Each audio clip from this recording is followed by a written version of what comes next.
Қазақ поэзиясының ірі өкілдерінің бірі, қазақтың бірлігі мен алаштың азаттығы үшін күрескен танымал тұлға Мағжан Жұмабаев. Оқжетпестің қиясында. Арқада бурабайға жер жетпейді, басқа жер ойды ондай тербетпейді. Бурабайдың көлі мен Көкшетауды көрмесең көкіректен шер кетпейді.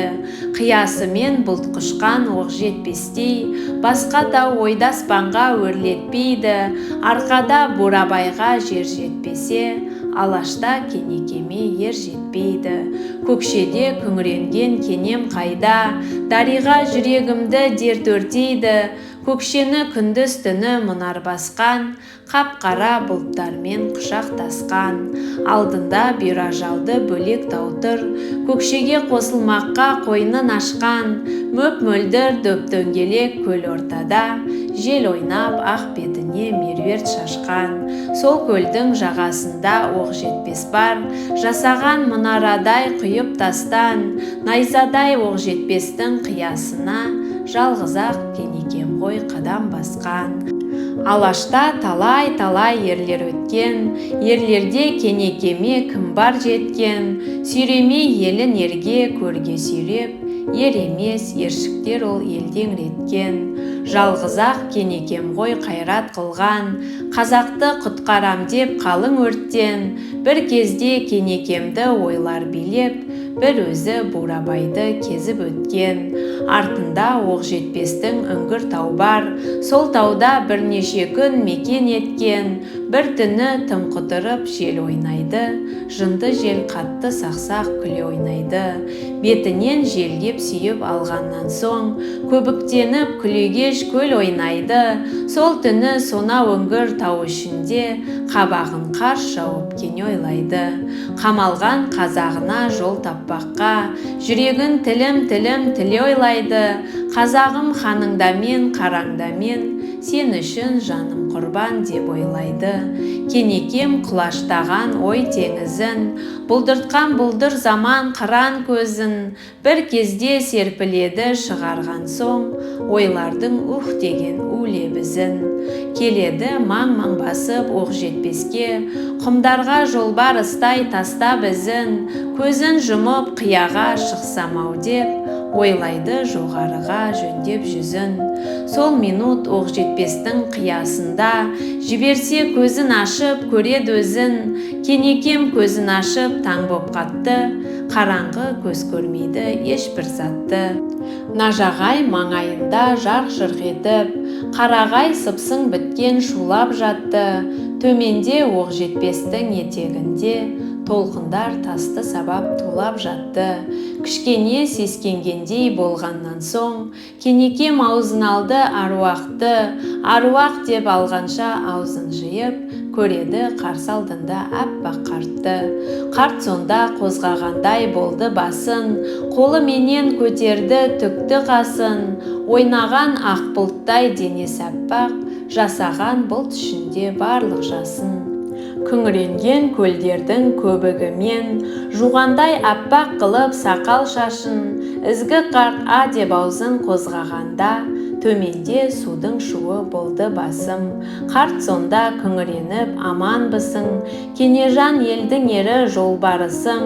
Кенежан берірек кел сырттан балам, ел үшін елсіз жерде жортқан балам. Сақтайтын қолдан тілден сенде ерді, ата бір қасиетті мен қарт бабаң. Өз қолыммен төменнен тартып алдым, қияда күтіп сені сансыз заман. Ел үшін еңіреп туған жолбарысым, білемін жүрегіңде бар бір жараң. Сені улаған қазақтың қайғысы ғой, дариға қазағыңның күні қараң. Алаштың алдың қара тұман жапқан, мынау орыс обырол еміп жатқан. Заман азған шағында адам азбақ, көп ерлер жаумен бірге елін шапқан. Кешегі Абылайдан азып туған, уәли анау қарт қатынмен басы қатқан. Шормаңдай шолтаңдаған шолақ билер, орыстың шекпеніне елін сатқан. Кенежан елің қалды жау қолында, алып кет алашыңды осы жатқан. Тайсалма тәуекел қыл батыр балам, арсыға дұға сырар мен қарт бабаң. Еңіреген ерге серік жолдас болар, балауса жас жолбарыс інің науан. Жау қалың азғантай ел азғантай шақ, болға ет әруақ жар құдай панаң. Мерт болсаң мақсұтыңа жетпей егер, сол сағат мен осы жерде тасқа айналам. Алашта тағы сендей ер туын, төбеде тас боп шөгіп күтіп алам. Осы сөздерді айтып қарт ғайып болды, таудың үсті тамаша нұрға толды. Тербеліп күңіреніп қара бұлттар, жер мен көк қасиетті жырға толды. Бұлтты айдап сылдыратып сумен ойнап, ерке жел тасты құшып сақсақ күлді. Аллалап ну қарағай шулай-шулай, төменде тулай-тулай толқын өлді. Тамашадан тас болып біраз тұрып, көзін ашып кенезін жерде көрді. Сол кеткеннен кенекем кете барды, жанына жас жолбарыс науандалды. Алашты алып шығып ел қылмаққа, орысқа аш бөрідей ойран салды. Үйсін дулат қырғызбен қол ұстасып, Қытаймен қатынаспаққа ой ойланды. Біле алмай надандықпен ердің ойын, сорлы қырғыз мерт қылды арыстанды. Арыстан Алатауда мерт болғанда, оқ жетпесте тұрған қарт тасқа айналды. Содан бері бірталай заман өтті, алашты улай-улай жаман өтті. Тұлпар тулақ ер арып әруақ боп, сарыарқа сайран жердің сәні кетті. Жолбарыстар жортатын сар далада, қорсылдаған доңыздар мекен етті.